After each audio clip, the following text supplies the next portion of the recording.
में उम्मीद है पूरी फैमिली अच्छी होगी, अपना और अपनों का ख्याल रख रही होगी। अंग्रेज़ों ने लगभग 200 सालों तक हम पर हुकूमत किया और कहते थे कि ब्रिटिश शासन में, यानी जब अंग्रेज़ों की हुकूमत थी दुनिया पर, तो उनके राज्य में कभी सूरज डूबता नहीं था। उसकी वजह ये थी कि दुनिया के इतने बड़े हिस्से पर उनकी हुकूमत थी कि एक जगह सूरज डूबता तो दूसरी जगह उगता। तो एक साथ कभी ऐसे नहीं हुआ कि अंग्रेज़ों के राज में एक साथ कभी सारे देश में सूरज डूबा हो। तो इससे ये मुहावरा इसलिए इस्तेमाल किया जाता है कि दुनिया भर के देश एक दूसरे से बहुत दूर दूर हैं और अंग्रेज़ों ने लगभग इतने देशों पर कब्जा कर लिया था कि जो टाइमिंग थी, टाइम जोन, वो भी अलग था। और इसीलिए कहते हैं अंग्रेज़ों के इस ज़माने में, अंग्रेज़ों की हुकूमत में कभी सूरज नहीं डूबा। पर क्या आपने कभी सोचा है कि अंग्रेज़ों ने पूरी दुनिया पर हुकूमत क्यों की और खुद ब्रिटेन कभी गुलाम क्यों नहीं बना इस दौर में? तो जो इतिहासकार या एक्सपर्ट हैं वो ये कहते हैं कि जो पूरा ब्रिटेन है वो चारों तरफ समंदर से घिरा हुआ है। ज़मीन से लगती हुई कोई सरहद नहीं है उसकी, चारों तरफ ओशन है, समंदर है। अब अगर उसी हिसाब से मैं बात करूं अपने देश की, इंडिया की, तो आप ये देखेंगे कि एक तरफ बांग्लादेश, एक तरफ पाकिस्तान, इधर नेपाल और भी, मतलब हमारी तमाम सीमाएं लगी हुई हैं। उधर ईरान, इराक को उठा लीजिए। जो ज़्यादातर देश एक दूसरे से लड़ते हैं, नॉर्थ कोरिया, साउथ कोरिया को ले लीजिए, उनकी दिक्कत यही है कि उनकी सीमाएं, सरहद ज़मीन से एक दूसरे से जुड़ती हैं। कहते हैं कि जिनकी ज़मीन से सरहदें लगती हैं उन दो देशों में, पड़ोसी देशों में, रिश्ते हमेशा कुछ ना कुछ कड़वाहट भरे होते हैं। और जिनकी सरहद ही नहीं लगती तो फिर टेंशन ही नहीं। अमेरिका एक ऐसा देश है जिसकी सरहद के चारों तरफ ज़्यादातर समंदर है, पानी है, सिर्फ कुछ देशों को छोड़ देता हूँ।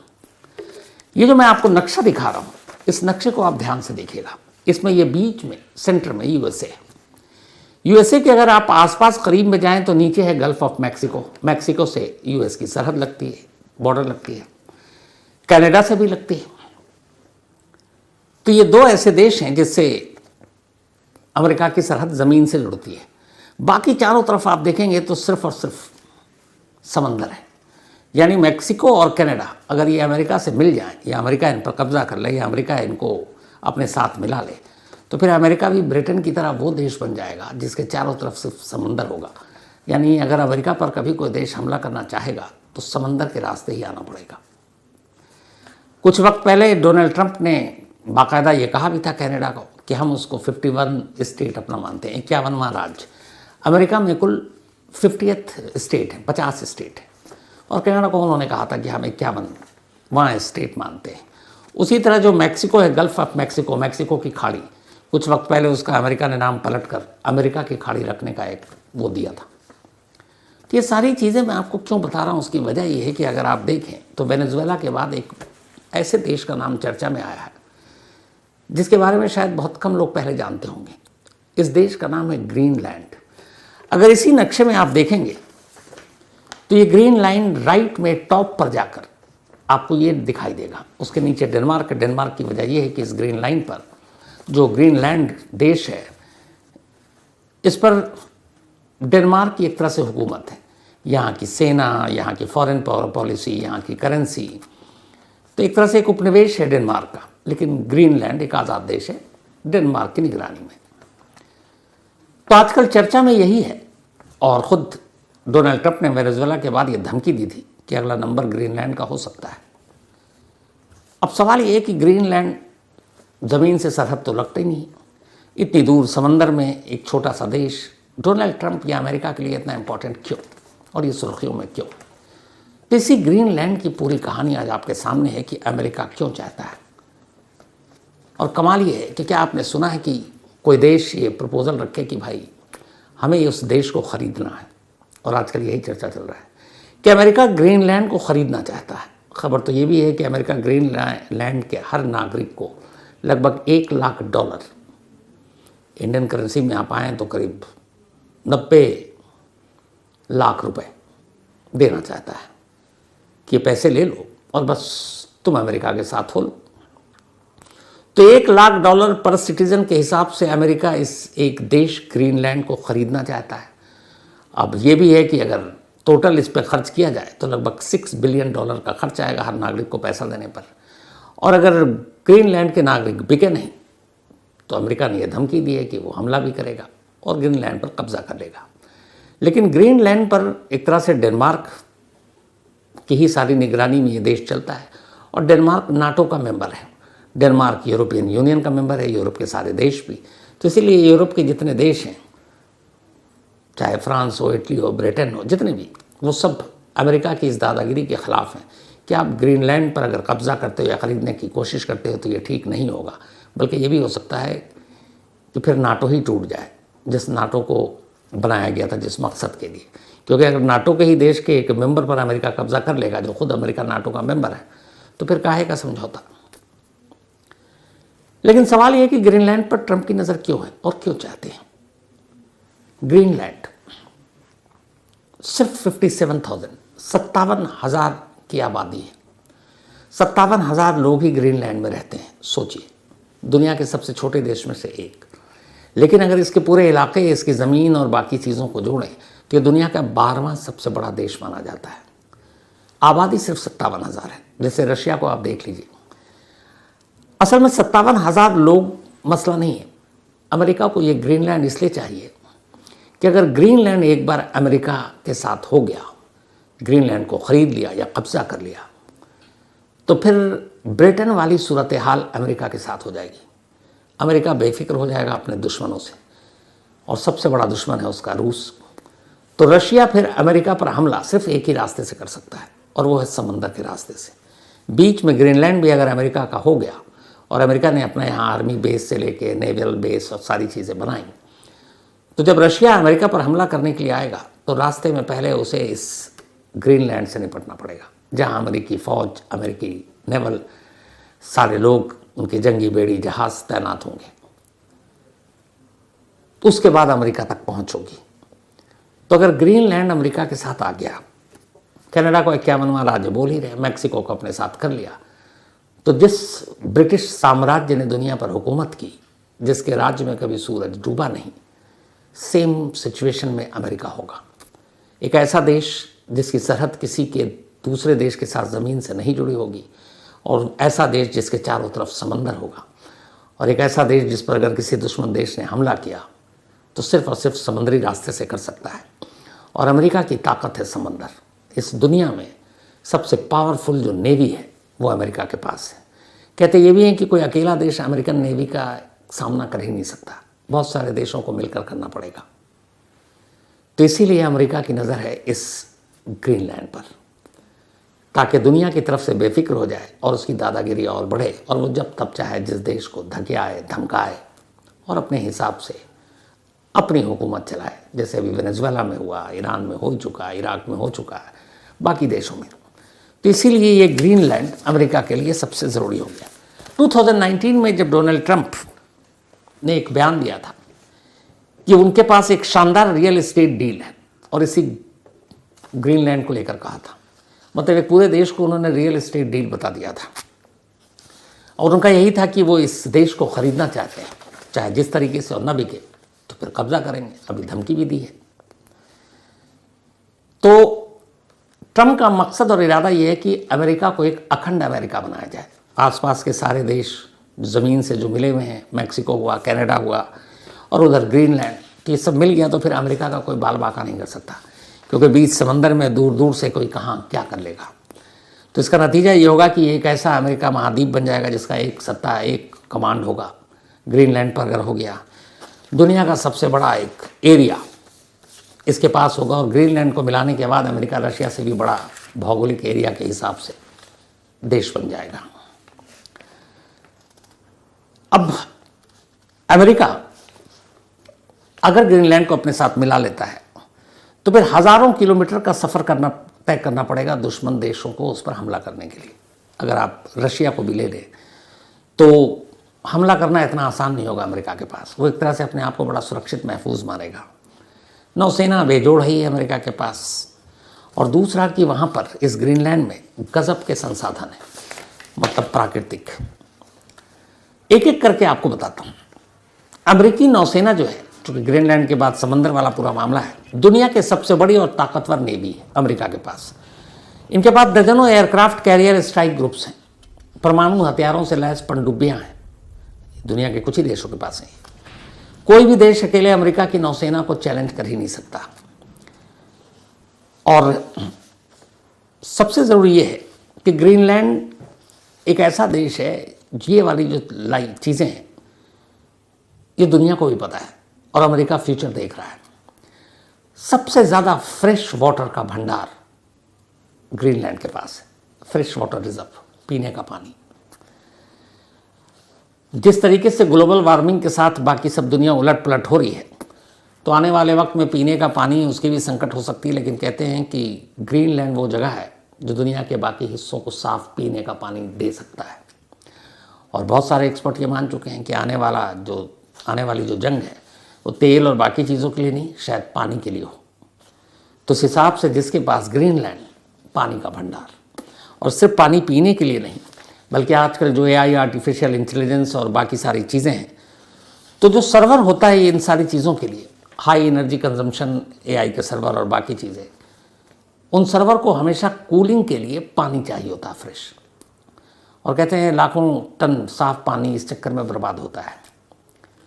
तो कूलिंग के लिए जब फ्रेश वाटर ज़रूरी होगा AI और बाकी चीज़ों के लिए, टेक्नोलॉजी के लिए, तो ग्रीनलैंड से बेहतर जगह क्या है।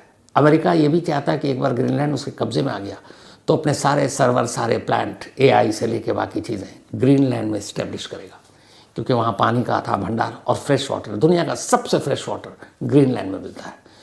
तो अमेरिका का अपना पानी जो मेनलैंड का पानी है वो क्यों इस सर्वर को कूल करने के लिए या कूलिंग के लिए बर्बाद करेगा।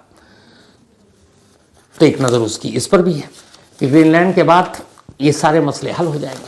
बहुत पहले इसी नक्शे में आप देखिएगा अमेरिका के पास एक अलास्का, ये ऊपर में है, कनाडा से जस्ट पहले, करीब 200 साल पहले अमेरिका ने अलास्का को रशिया से ख़रीदा था। तब वो USSR हुआ करता था शायद 200 साल पहले। तब बहुत सारे लोगों ने कहा था कि एक बंजर ज़मीन को अमेरिका क्यों ख़रीद रहा है, अलास्का को लेकर क्या मिलेगा। लेकिन तब भी अमेरिका ने बहुत दूर की कौड़ी सोची थी। एक अलास्का ऐसी जगह जहाँ कुछ नहीं है और अमेरिका उसको ख़रीद रहा है। भाई कोई भी लेन देन होता तो होता ना, आदमी फ़ायदा देखेगा। तब दुनिया के ज़्यादातर देश अमेरिका पर हंसे थे कि एक बंजर ज़मीन सी जगह अलास्का को अमेरिका ने ख़रीद लिया, जहाँ सिर्फ बर्फ़ ही बर्फ़ है और कोई वहाँ पे फ्यूचर या भविष्य नहीं था। लेकिन 200 साल बाद वही अलास्का क्या हुआ अमेरिका के लिए। दुनिया, अमेरिका का जो तेल और गैस का जो विशाल भंडार मिला इसी अलास्का से, और यही अलास्का अब अमेरिका के लिए एक दुश्मन देशों को और बाकी के लिए एक सैन्य अड्डा और उसके तौर पर भी उसने अपना उसको डेवलप कर दिया। तो जो अलास्का कभी बंजर हुआ करता था, एक तो कुदरती तेल और गैस का विशाल भंडार मिल गया, उसके अलावा अमेरिका का ये एक बहुत बड़ा राज्य बन गया अलास्का। और आज अलास्का के बारे में जो लोग पहले हंसते थे अब खामोश है। तो अमेरिका की ये है कि वो आने वाले कई 50, 100, 200 साल के बाद की सोचता है। सेम ग्रीनलैंड को लेकर है।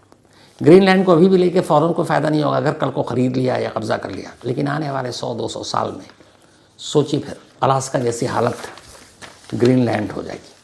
और वैसे भी अभी से इसकी इम्पोर्टेंस है। जो पूरा ग्रीनलैंड है इसमें डेनमार्क की सेना, डेनमार्क की करेंसी और डेनमार्क की फॉरेन पॉलिसी, मतलब ग्रीनलैंड वाले वो मानते हैं। हालांकि यहाँ अपना इनका चुनाव होता है। आप हैरान रह जाएंगे कि 57,000 की आबादी वाले इस देश ग्रीनलैंड में कुल 200 सैनिक हैं, 200 जो डेनमार्क के हैं। बाकी वहाँ का लॉ एंड ऑर्डर, पुलिस, ये सब ग्रीनलैंड के अपने लोग, वहाँ के अपने कानून बनते हैं और उसी से चलता है।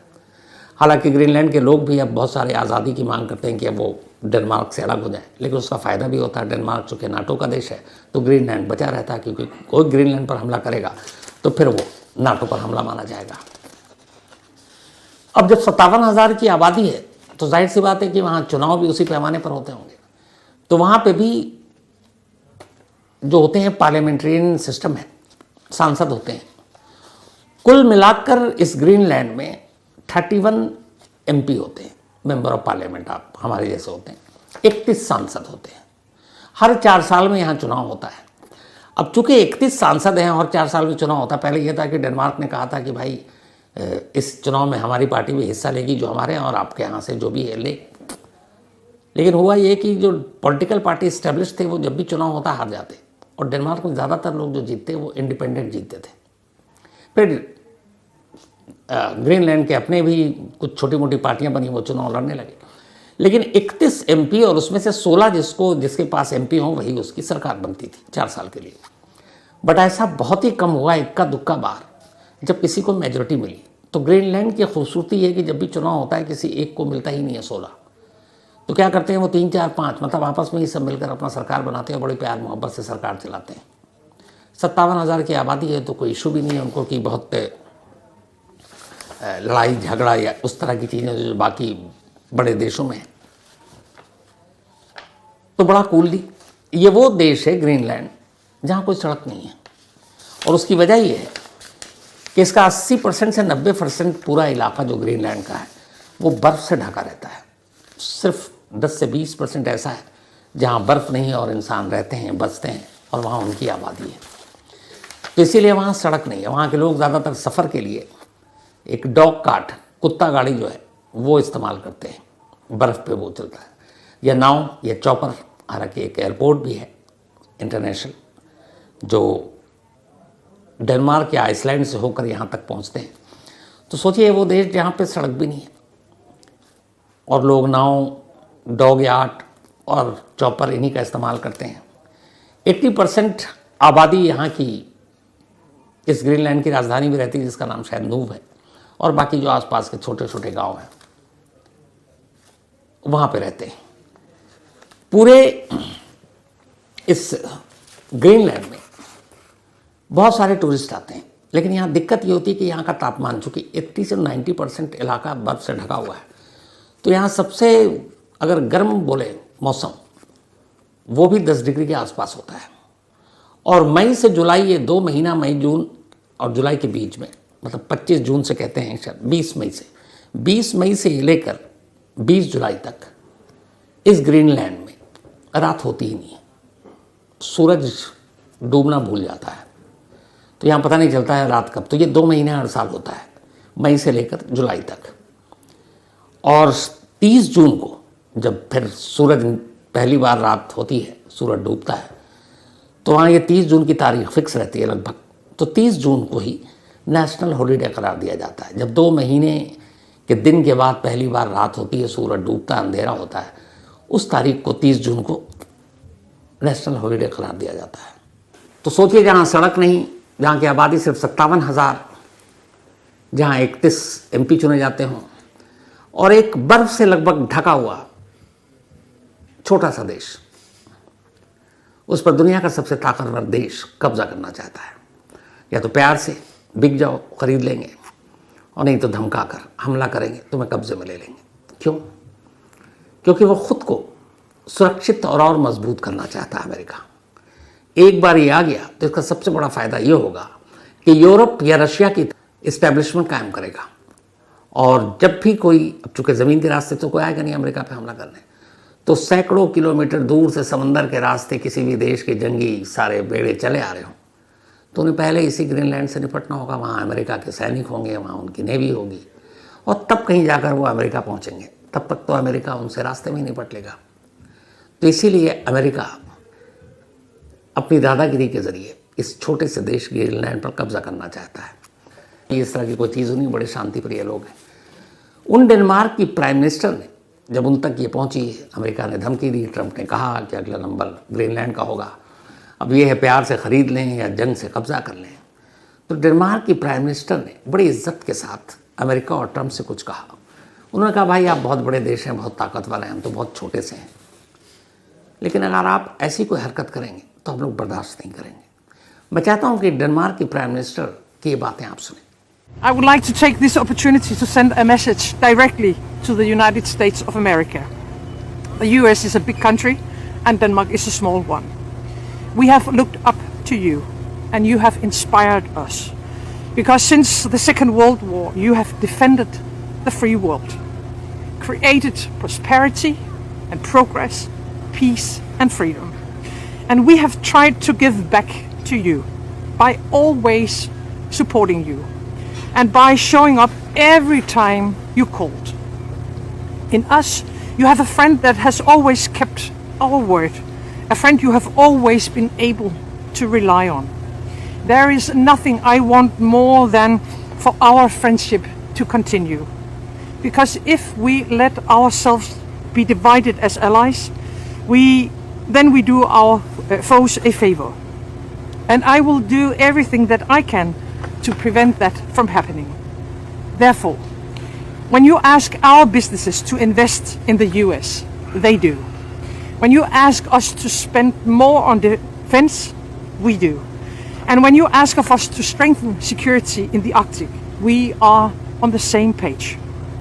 But when you demand to take over a part of the kingdoms of Denmark territory, when we are met by pressure and by threats from our closest ally, what are we to believe in about the country that we have admired for so many years? The country that, if any, have stood up for others' freedom. You know us, you know what we stand for, and you know that we don't give in.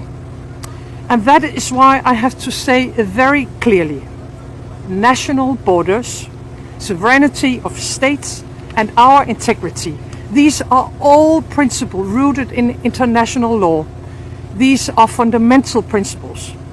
तो इन्होंने अपनी तरफ से कह दिया, पूरा Europe, उधर Britain से लेकर रशिया, सभी लोग डोनाल्ड ट्रंप के इस फैसले के खिलाफ हैं और सभी का कहना है वेनेजुएला के बाद अगर गलती से भी आपने ग्रीनलैंड की तरफ आंखें उठाई या वहाँ के लोगों को ख़रीदने की कोशिश की या कब्ज़ा करने की कोशिश की तो अंजाम अच्छा नहीं होगा।